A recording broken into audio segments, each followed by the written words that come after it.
videos that will help you become a better person and live a fantastic life.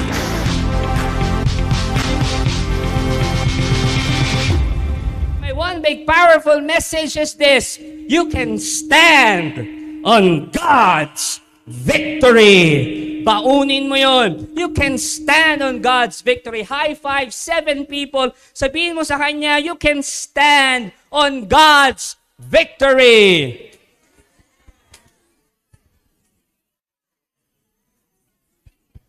Tanong, ilan sa inyo ang naniniwala?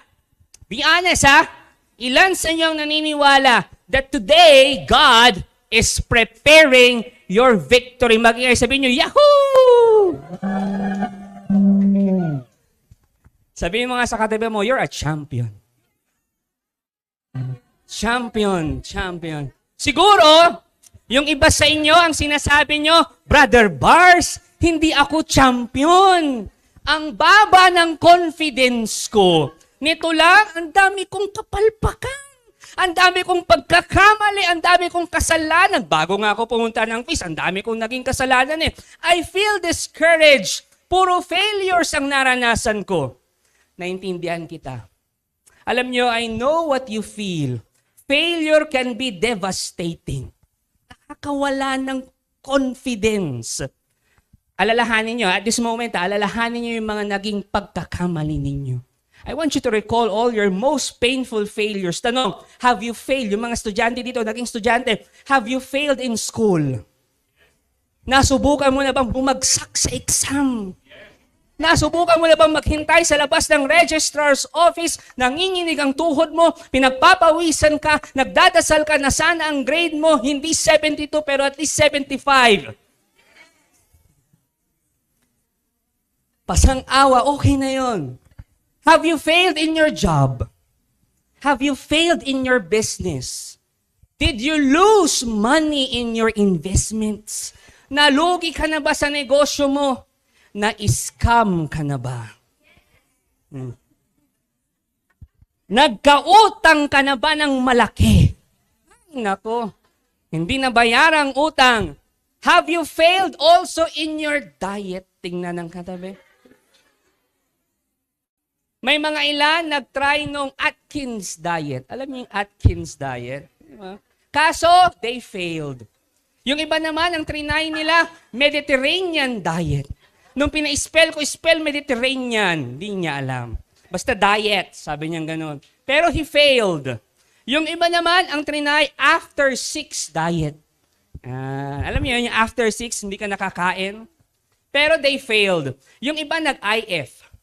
Iba pa nga, nilagyan pa ng 2 letra. Nilagyan pa ng LC. LCIF. Diba? Diet. Pero they failed. Kaya ngayon, ang diet na lang nila, seafood diet. What they see, they eat. Ganyan. Seafood diet. Sabi na, at least ito yung diet na pwede sa akin. Seafood. Hindi yun yung diet ko. Maniwala kayo sa akin. Have you failed in your exercise?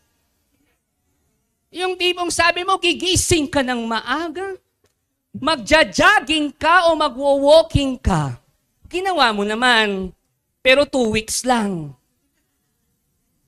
Have you bought a treadmill? Excited ka ba? Hey, honey, bili tayo ng treadmill, mag-exercise na ako. Pero ngayon, sampayan na lang ng damit. Have you failed in your love life? Have you experienced a broken heart? Nabastard ka na ba? Ako hindi ako nabastard sa buong buhay ko. Na friend zone ka na ba? Nasaktan ka na ba dahil sa pag-ibig? Ito pa, sa mga may pamilya dito, have you failed in your family life? As a husband, as a wife, bilang isang tatay, nag-fail ka na ba? Bilang isang nanay, bilang isang kapatid, bilang isang anak, apo, nag-fail ka na ba? Have you failed God? Tahimik kayo, no? Have you failed God? Have you failed yourself? Ako po, I have failed in my life. Ang dami na. Kaya ang theme song ko dati, Hari ng Sablay. Ako ang hari ng sablay. Ako ang hari ng sablay. Hinding-hindi makasabay. Sabay sa hangin ng aking buhay. Isang tama, 10 mali. I have failed in my life. Pero alam nyo, marami rin na nagtatanong kung paano ko nagagawa yung ginagawa ko ngayon. Yung pagpipreach, yung pagtutok, yung pagbibigay ng life coaching, yung pagbibigay ng trainings, workshops, seminars, recollections, retreats. Madami nagtatanong. You see, listen to this, nagagawa ko to unang-una sa lahat dahil sa grasya ng Diyos. Grasya ng Diyos. Pangalawa, hindi dahil magaling ako. Nagagawa ko to dahil nagkaroon ako ng maraming kapalpakan sa buhay. Hari ng sablay nga, di ba? Because every time I fail, I try to learn from my failures and share those wisdoms through my one-to-one life coaching, through my preaching, through my talks. My dear Feast Dagupan family, pakinggan nyo to. Kung gusto yung picturan nyo. Listen to this. Failure is temporary, but victory is permanent because God cannot fail. Gusto kong namnamin mo yan, lalo na pag may pinagdadaanan ka ngayon. Failure is temporary, but victory is permanent because God cannot fail. Basahin natin, Deuteronomy chapter 20 verse 4. This is our passage for today. For the Lord your God is He who goes with you to fight for you against your enemies, to give you the victory. Namnamin mo yan.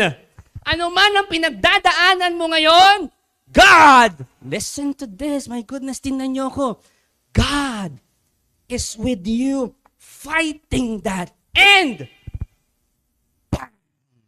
to give you the victory. To give you the hindi mo narinig. To give you the victory. I want you to think of all those problems, struggles, trials that you are experiencing right now because God is fighting for you and He wants to give you victory. We pray, Father in heaven, thank you for your word. Thank you for reminding us that even in our failures, we can still stand on your victory. That even in our failures, victory is coming because you cannot fail. And today, Lord, we declare that our victory is coming. In Jesus' name we pray. Amen.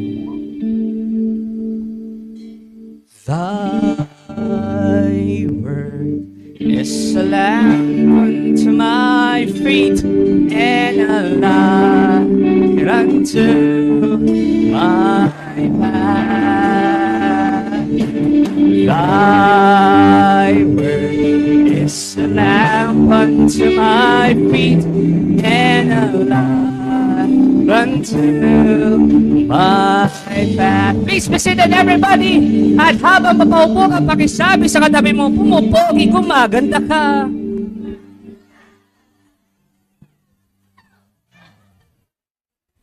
You see, mahilig po ako sa sports. Pero ang nilalaro ko po talaga basketball. Pero mahilig ako sa sports, manood ng mga sports. Billiards, dati naalala ko nung panahon na kasikatan, kilala nyo si Efren Bata Reyes? Na ngayon, bata pa rin, ano? Si Efren, kasikatan ni Efren Bata Reyes kapag meron siyang World Championship sa UK, ay madaling araw nanonood ako sa cable. Fan ako ng bilyar. Ano pa? Baseball. Nanonood din po ako ng baseball, Major League Baseball. Ay talaga, fan din ako niyan. And isa sa mga pinapanood ko ring sports ay at nahumaling din ako ay ang sport ng volleyball. Kasi, para sa akin, yung mga volleyball players na babae, they are the most beautiful sports people in the world. Gaganda ng mga volleyball player. Naalala ko nung bata ako, ewan ko kung kilala nyo, kasikatan ng Brazil, Leila Barros. Ay, grabe. Yung volleyball player na yan, si Leila Barros, she captured the hearts of Filipino people. Naging crush ko yun.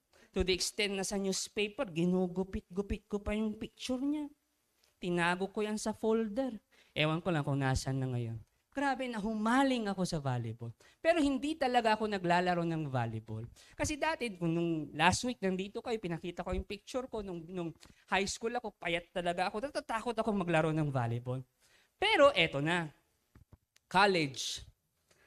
Ilan sa inyo nakakaalam, I was a member of a theater group sa Yupang. Ang pangalan ng theater group na to, Thespians. Opo, umaarte po ako. Theater actor din po. Gulat kayo, no? Theater actor din po ako. And then nag-outing kami minsan, nag-beach kami. Tapos doon sa beach, merong net, volleyball net. Okay. Ngayon yung mga kasama ko, 3 sa kanila, mga varsity ng volleyball. Sa kanya-kanya nilang schools, nung high school sila. So nagkayayaan, tara volleyball tayo, 2-on-2.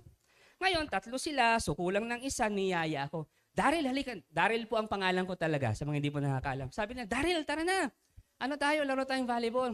Talaga, hindi talaga ako naglalaro ng volleyball. Sabi ko gano'n. Sabi nung 3, hindi, okay lang yan. Tapos sabi nung isang kasama ko, si Don, sabi ni Don, oh, kami na ni Daryl. Wow, mag-ingat ka dyan sa sinabi mong tayo na. Baka ibang isipin nila. Kami na, magkakampi na kami. Kayong dalawa na. So yung dalawa, varsity player. Yung kasama ko, varsity player, ako hindi. So sabi ko kay Don, sigurado ka? Lalabanan natin sila, tayong dalawa? Oo, kaya natin yan.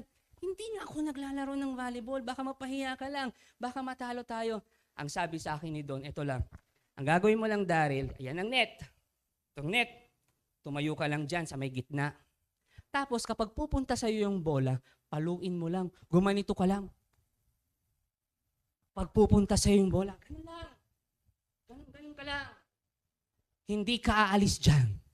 Dyan ka lang. Just give your best shot and I will take care of the rest. Sabi ni Don. Yun lang ang gagawin mo. Diyan ka lang sa gitna. Pag pumunta sa yung bola, alam na ganun. Huwag kang alis. And then, ay grabe. Nung naglaro na kami, yung kasama ko, si Don, parang flash. Nandito, pupunta sa likod. Kahit saan nandun siya. Ako, dito lang. Punta bola. Punta sa akin. Ganun lang. Sumunod ako sa instruction niya. Pero ang sabi niya, just give your best shot and I'll take care of the rest. Alam nyo na nangyari ang hindi inaasahan. Ha! Nanalo kami. Partida yun ha. Nakatayo lang ako doon. Nanalo kami. Actually, hindi ako pinagpawisan. Alam mo akong ginawa. Ganun lang naman ako eh. Kung pinagpawisan man ako dahil sa init. And because of that, I want to share with you 3 key lessons na natutunan ko on that experience. Ilan ulit? Are you ready? I know, this will bless your life. First lesson is this. Always play doubles. Pakisabi nga. Today, you are fighting different battles. Hindi ko alam kung anong pinagdadaanan mo. I don't know whatever battle you are going through. Perhaps you're fighting health problems. Or you're fighting financial difficulties. O kaya naman, you're fighting relationship conflicts. And sometimes, pakiramdam mo, yung mga ito sobrang laki. Sobrang lakas. At feeling mo, matatalo ka niya. May ganyan ba kayong feeling? Yung parang, hindi, yung laki ng problema ko, parang hindi ko kaya. Here's my word for you. Huwag niyong palagpasin to. Tingnan niyo sa screen. Tandaan niyo to. Do not fight or do not try to fight alone. Hindi pwedeng ikaw lang. ang lumalaban. Pakisabi sa katabi mo, do not try to fight alone. Bakit? Tanong nyo kung bakit. Listen to this. Huwag niyong palagpasin to. Because God, ay nako, this will bless your life. Because God designed life, your life, to live not as a singles game, but as a doubles game. You need a partner. Kailangan mo ng partner. May mga kakilala ako who fight their fights alone. Solo ko to. Huwag niyo akong pakialaman. Ayokong matin ng visa, solo ko to. Ako to, problema ko to. I will fight this alone. May mga kakilala akong ganon. May kakilala rin ba kayong ganon? Yung sosolohin niya, yung battle niya. Ay, ang dami kong kakilalang ganyan. And iisipin nila, kapag natalo sila sa battle nila sa buhay, ang iisipin nila, they lack proficiency. O kaya they lack power. O kaya they lack perseverance. O kaya they lack provision. Akala nila yun yung mga rason kung bakit sila natalo sa laban ng buhay. Pero alam niyo kung bakit sila natalo sa buhay, sa laban ng buhay, tanongin niyo kung bakit. It's because they lack a partner. They lack a champion partner. Because if they had a champion partner, that partner will give them proficiency. That partner will give them power. That partner will give them perseverance. That partner will give them the provision they need. Doon sa unang set namin ng laro, ang score, 15-9. 15 kami, 9 yung kalaban. Alam niyo kung bakit 9 points yung kalaban? Tanong niyo kung bakit. Kasi siyam ang service errors ko. Siyam ang mali ko. Kaya nakascore sila. Nagkamali ako ng 9 na beses. At itong natutunan ko doon, if you partner with a champion, you can make all sorts of mistakes and still win. Kaya palapakan niyo si Lord. Tipid-tipid niyo ng palapak kay Lord. My partner sa volleyball game na yon was a champion. Varsity yun eh. Kahit na magkamali ako ng ilang beses, 9 na beses nga ako nagkamali, di ba? Pero on the first set, nanalo pa rin kami. This is the story of my life. Most of you know my story, yung mga nakakilala sa akin. Isa-isayin natin. High school, pumalpak na po ako. Hindi ako umattend. Nag-aral ako sa seminary, pumasok ako sa seminary, pero lumabas din ako. Sayang ang tuition fee, sayang ang isang sako ng bigas, sayang ang mga libro, sayang ang uniform na pinatahi, 2 set pa naman yon. Sayang ang board and lodging na binayad, hindi namin na-refund. I was a failure. Sinayang ko lahat ng paghihirap ng parents ko noon. High school! Umalis ako ng seminary. College. Nag-aral ako sa Baguio. 1 week lang ako doon. Sakit ng ulo ko eh. Kasi sobrang lamig. Dito din, sumakit din ang ulo ko. Sobrang init. My goodness. So sabi ko kanila, Mama, Papa, ayoko na dito sa Baguio. Sumasakit ang ulo ko. Nasayang ulit ang tuition fee. Nasayang ang binayad namin sa boarding house. Nasayang ulit. Dito na ako nag-aral. Nag-aral ako dyan sa isang university. Sa Arellano. 2 yan, di ba? Oo, yung kulay green. Aral ako doon. Alam niyo na to, di ba? Ilan sa inyo? Akala ng mga magulang ko, graduate na ako. Pero yung pala, 1.5 years, 3 sems, akong hindi pumasok. Sayang ulit ako.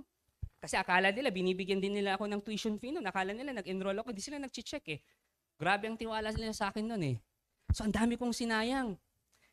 Palpak! Hindi lang yan. Nakwento ko na rin sa inyo, yung dati kong buhay, nagwo-woman. Di ba? Hindi ko na mabanggit kasi nagbago na eh. Nang bababae, yun na lang, nagbababae ako dati. Womanizing. Jumping to one sexual relationship to another. That was my life before. Palpak na naman. Diba? Kapalpakan. Dapat nga wala ako dito sa harapan nyo ngayon. But listen to this. Habang lumalaki ako, I failed God. I failed God. I sinned against God. Nagkasalanan ako. And that's why yung sinabi ko kanina na failure is temporary but victory is permanent because God cannot fail. My goodness, may hugot po ako doon. Relate ako doon. Malapit sa puso ko yun. Because despite all those failures, by God's grace, I am here today. I am here today. In a way, God is giving me His grace, blessed beyond my wildest imagination. Kala ko dati wala na eh. Di na ako mag-aaral, wala na akong future kasi ang dami-dami kong kapalpakan. Every day, ngayon, I'm surrounded by love. Every day, I'm surrounded by a wonderful family. Every day, I am surrounded by amazing friends. My fellow servants who serve with me. Ay, grabe rin ang sakripisyo naman. Palakpakan naman natin sila. I have the most amazing work and ministry. Nagagawa ko yung gusto kong trabaho, nagagawa ko yung gusto kong ministry. Grabe ang pagmamahal ni Lord. Pakinggan nyo to huwag niyong palagpasin to. God specializes in transforming your failures into your fortunes. God specializes in transforming your defeats into your doorways. God specializes in transforming your disasters into your destinies, your messes into your magnificence. Expert siya doon. So kung pumalpak ka, you have a God who will transform that. Ulitin ko yung tanong ko kanina. Have you failed in life? Pumalpak ka na ba sa buhay? Have you made so many mistakes na hindi mo na rin mabilang hindi mo na mabilang kasi sobrang dami ng pagkakamali mo? Ay, may good news po ako sa inyo. Tanungin niyo akong ano. If you make God your partner, no matter how mistakes you've made in your life, you can still win. If God is your partner, ay my goodness. Kahit ang dami mo ng kapalpakan, ay makinig ka, ikaw ang kausap ko. Kahit ang dami-dami mo ng kapalpakan, if God is your partner, you can still win. I repeat, failure is temporary, but victory is permanent because God cannot fail. He cannot fail. Tandaan niyo yan. What's the first lesson? Always play doubles. Here's the second lesson. Always give your best. Pakisabi sa katabi mo, always give your best. Si Don, dalawa ang sinabi niya sa akin nung naglaro kami. Ang unang sabi niya, Daryl, give your best shot. Yung pangalawang sinabi niya, and I will take care of the rest. Ako nang bahala sa iba. Sabi ko nga kanina, in our first game, yung kalaban namin, merong 9 points. Bakit? Kasi siyam ang pagkakamali ko. I made 9 mistakes. Isipin nyo to paano kaya kapag hindi ako gumalaw? Yung tumayo lang ako doon, hindi ako nag-serve, hindi ako gumalaw. Feeling ko, mananalo kami 15-0. Bakit 15-9? Gumalaw kasi ako. Diba? Nag-serve din ako. Pero imagine niyo, pag doon lang talaga ako, poste lang, taong poste. Hindi ako gumalaw. Malamang sa malamang, ang score, hindi 15-9. Bakit? Hindi ako magkakamali eh. Nandun lang ako, hindi ako gagalaw. 15-0 siguro ang score. Pero dahil gumalaw ako, may siyam akong pagkakamali. Ang gandang panalo sana noon kapag 15-0, lalo na kay Don. Kasi varsity yan nung high school siya.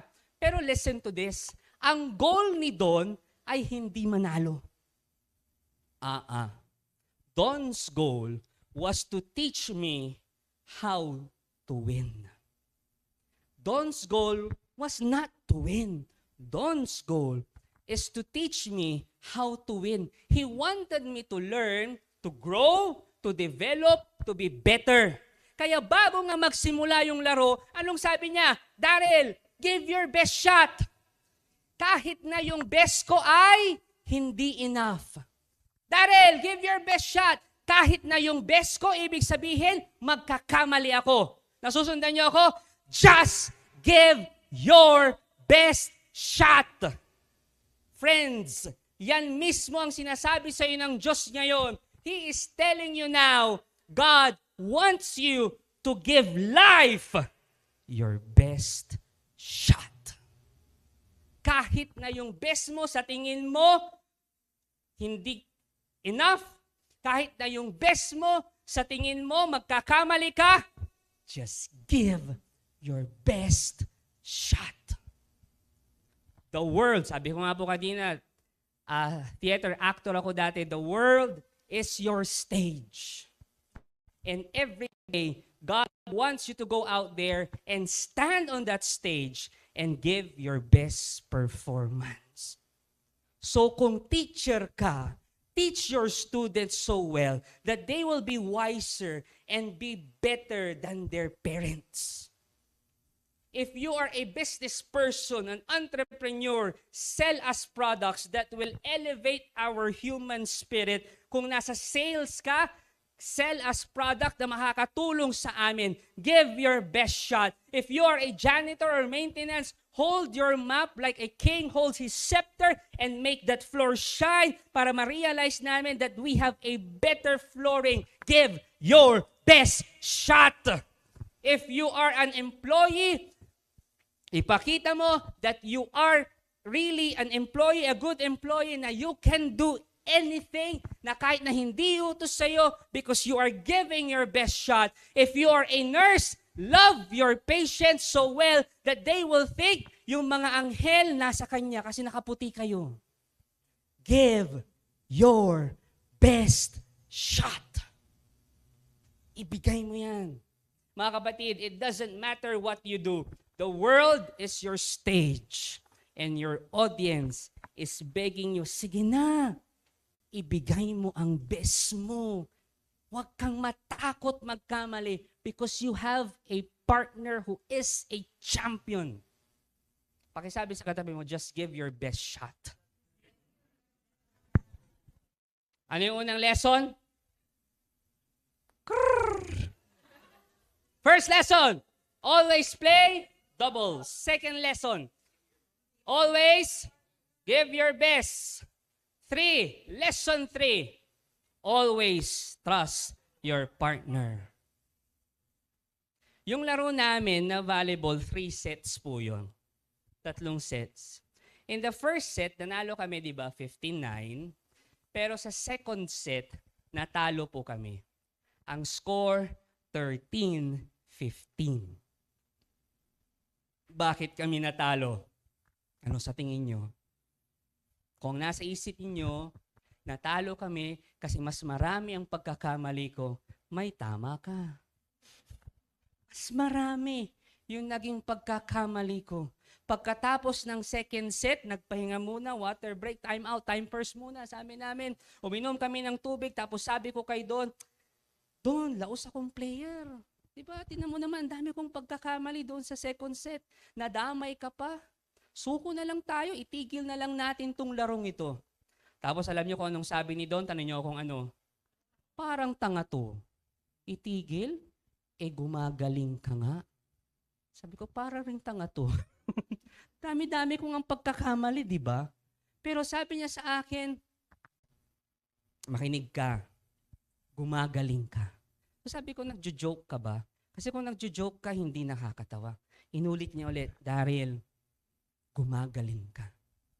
Sabi niya sa akin, natalo lang tayo ng isang set. Yung susunod na set, atin na to. Panalo tayo. Nung sinabi niya yon, naalala ko yung sinabi ni Don na, una, give your best shot. Pangalawa, I'll take care of the rest. I realized I needed to trust my teammate. Kailangan kong pagkatiwalaan yung teammate ko, yung partner ko. Kapag sinabi niyang atin ang susunod na set, mananalo tayo, atin ang susunod na set, mananalo tayo. Kapag sinabi niya sa akin na, oy, gumagaling ka na, totoong gumagaling na ako. Kailangan ko siyang pagkatiwalaan. And true enough, we won the third set. Anong score? Tanong niyo kung ano? 15-7. They made 7 points. Bakit? Tanong niyo kung bakit? Nagkamali ulit ako ng 7 beses. Pero at least, 7 na lang. But wait! There's more. Doon sa 15 na puntos namin, 5 doon, score ko.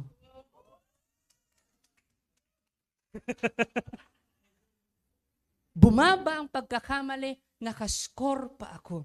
My dear Feast Dagupan family, listen to this. Perhaps you've made a lot of mistakes and you feel disappointed na sa buhay. Palpak na naman eh. Diba? But today, God is telling you, you're getting better. Gumagaling ka every passing day. And you will win the next game. You need to trust your partner. Pag sinabi niyang gumagaling ka na, gumagaling ka na. Pag sinabi niyang hindi kita iiwan, hindi kita iiwan. Pag sinabi niyang mahal na mahal kita, mahal ka niya. Pag sinabi niyang mananalo ka, you have the victory. Mananalo ka, you have the victory. You need to trust your partner. Tulad ni Don, nung naglaro kami, para siyang flash, nandito, nandyan. Lahat, kung saan pupunta yung bola, nandun siya. God is also there. Ganon din ang Diyos. God will go to your right, God will go to your left, God will go to your back. Kahit saan sa buhay mo, nandyan siya. He will always be there. He will back you up. He will make you win. Live by this law. Tandaan nyo to. Isabuhay nyo to. Do your best. And let your partner do the rest. Let your partner do the rest. Mga kapatid, alisin nyo na yung worry, yung pangamba sa buhay ninyo. Trust your partner. Trust God as your partner. Kahit na yung situation mo ay imposible, trust your partner. Actually, especially kapag ang sitwasyon mo ay imposible, trust your partner. Trust your partner champion, God. May I invite everyone to please stand.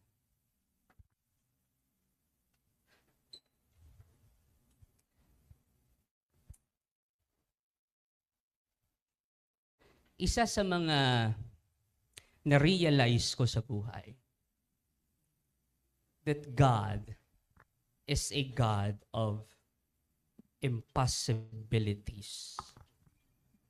That the impossible is God's territory. Teritoryo ng Diyos yan. Yung mga imposible, teritoryo niya yan. Diyan siya magaling. In the Bible, Jesus raised 3 people. Sa Bible, mababasa natin, 3 ang binuhay ni Jesus. 3 yan. Una was the daughter of Jairus. Pangalawa, yung lalaking anak ng isang widow sa Nain. At yung pangatlo, kilala nyo to, si Lazarus, the brother of Martha and Mary.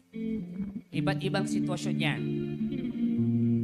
Yung anak na babae ni Jairus, namatay siya few minutes ago lang. Her body was still mainit kasi nga kapapatay pa lang.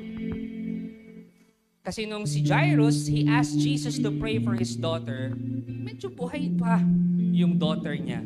But when they arrive at the house, merong nagsabi kay Jairus, sabi niya, Master, wag mo nang istorbohin si Jesus.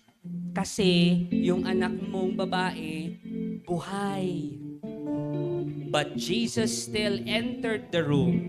At ang sabi niya doon sa anak ni Jairus, Rise! Bumangon ka. And the daughter of Jairus rose up from her death bed. Yung anak naman na lalaki ng isang widow sa Nain, malamang sa kwento, patay na siya more than 12 hours na. Yung anak ni Jairus, kamamatay lang. Ito, 12 hours nang patay. So ito, nililibing na siya. Kasi noong mga panahon na yon, pagka namatay ka, hindi ka naiimbalsamuhin, hindi ka nalalamayan, diretso libing ka na kaagad. So habang nililibing na siya, Jesus stopped the funeral, inihinto niya yung paglibing, at ang sabi niya doon sa bata, kahit na yung katawan niya ay sobrang lamig na at sobrang tigas na, kasi patay na talaga eh. Ang sabi ni Jesus sa kanya, "Rise! Bangon!" And true enough, the man rose up from his kabaong at nagsimulang magsalita. But the very special story of Jesus raising someone from the dead ay yung storya ni Lazarus. Among the three, no one is more dead, quote and quote, than Lazarus. Ito si Lazarus, patay na talaga. Kasi yung una, the daughter of Jairus, 12 minutes lang eh. Yung pangalawa, yung anak nung taga-Nain, 12 hours, more than 12 hours. Si Lazarus, nailibing na. 4 days nang patay. At ang sabi nila Martha and Mary kay Jesus, wala nang pag-asa yan.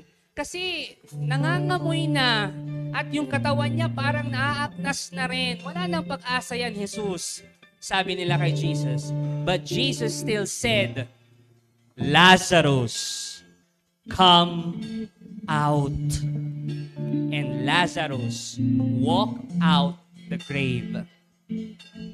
Gusto kong namnamin niyo yun. The impossible things, impossibility is the territory of Jesus. Pero hindi lang yan. Yung pinaka-imposibleng nangyari. Jesus also was dead. But he rose up on the third day. Wala nang mas iimposible pa doon. Pero, nagawa niya. Pero, nangyari. Anong sinasabi ng Diyos sa iyo ngayong araw na to? Listen to this. Huwag mong palagpasin to. There are times in your life, situations in your life, na akala mo wala na. Finish na. Wala nang pag-asa. Ay, Lord, hindi na ako gagaling. Lord, hindi na kami makakaahon sa hirap. Lord, hindi na namin mababayaran yung utang namin. Lord, hindi na ako graduate. Lord, hindi na magkakabati yung parents ko. My goodness. Yun ang napaka-imposible na gawa ng Diyos. Yan pa kaya? Yan pa kaya? Yan pa kaya? You have a God who is a God of the impossible. You have a God who is a God of love, who loves you so much. And today, yung nararanasan ninyo, yung sitwasyon ninyo, gaano man ito kahirap, gaano man ito kaimposible sa tingin mo, listen to this. Huwag mong palagpasin to. Look me in the eye. God can turn it. God can turn that thing, that situation around for your good. Because your failure is temporary. Victory is permanent. And you can stand on God's victory because God cannot fail. Imposible ang sitwasyon mo, baunin mo to. You can stand on God's victory because God cannot fail. My dear Feast Dagupan family, I invite you to surrender your life to Jesus today. Make Him your partner. Always play double sa buhay. Always give your best with your partner champion. Always trust your partner champion. Today, I want you to surrender your life to God. If this is your first time, it's okay. If you do this every week, okay din, walang problema. Let's pray this prayer. Please follow after me. Jesus, thank you for being my partner. Thank you that you cannot fail. Thank you that victory is for me. Thank you for loving me so much. Today, Jesus, I surrender my life to you. Today, Jesus, I want you to be my partner. Let's do life together. Let's fight this battle together. And I know we will win because I stand on your victory. Jesus, right now, my situation seems like it's a failure. It's impossible to overcome. But today, at this moment, I declare victory. I declare dreams coming true. I declare prayers answered. I declare healing. In Jesus' name we pray. In Jesus' name we pray. In Jesus' name we pray. We worship the Lord today. Thank you for watching. Be sure to subscribe to this YouTube channel para wala kayong ma-miss na video at live stream. Please also share this video to your loved ones, families, and friends. And do not forget that you can join us here live sa Feast Dagupan. God bless you all more. Mama Mary loves you.